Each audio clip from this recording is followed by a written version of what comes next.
Finalmente riesco ad intervistare questa grande cuoca, Paola Budel, che è cuoca di un grande ristorante che si chiama Venissa, che si trova nella piccola isola di Mazzorbo, nella laguna di Venezia. Paola, buongiorno. Buongiorno a te, buongiorno a tutti voi. Ce l'abbiamo fatta. Quant'è che ci proviamo? Mesi? Troviamo sempre un momento poco indicato, però siamo qua.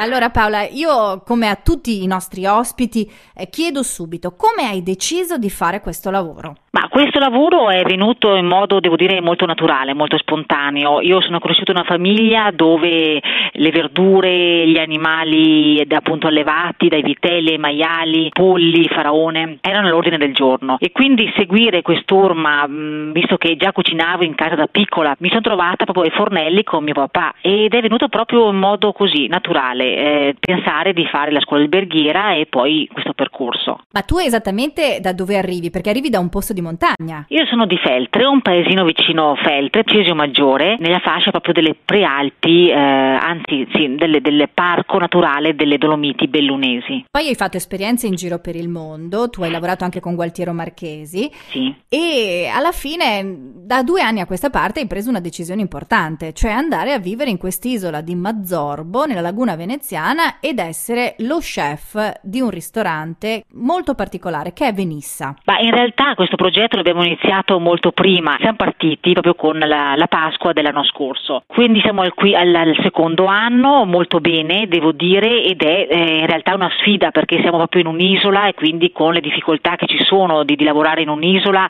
in mezzo alla laguna, ma nel contempo anche la grande fortuna e l'opportunità di lavorare con grandi materie prime, dai prodotti ittici ai prodotti degli orti nostri appunto in tenuta, ma anche della zona del Cavallino di Sant'Erasmo, sono molto fertili, molto produttive e abbiamo veramente delle bellissime primizie proprio. Qualche ricordo della tua montagna c'è nella cucina? Sì, perché i ciccioli di soppressa ci sono i fagioli di Lamon, c'è la patata di Cesio Maggiore nel momento dell'estate, per cui agosto-settembre, c'è anche una sorta di cacciagione verso la fine autunno, per cui ottobre e novembre, poco prima che noi chiudiamo la stagione, quindi sì, c'è comunque qualcosa che mi porto dentro e che mi accompagna nei vari percorsi, chiaramente combinato e abbinato a quelli che sono proprio i prodotti di qui. E l'ultima domanda, che è quella più intima, è di raccontare agli ascoltatori di Veneto e Sapori una ricetta che tu hai nel cuore. Non deve essere indispensabile che sia poi presente nel tuo menù, ma proprio una ricetta che volendo quando hai voglia ti fai, per te stessa. Se vogliamo l'ho già anticipata prima, i fagioli di Lamon, che non mancano mai nella mia dispensa, per cui una buona crema di fagioli di Lamon combinata con degli scampi, mazzancoli, oppure semplicemente una pasta e fagioli, per cui non so, una pasta corta, magari al farro, al kamut,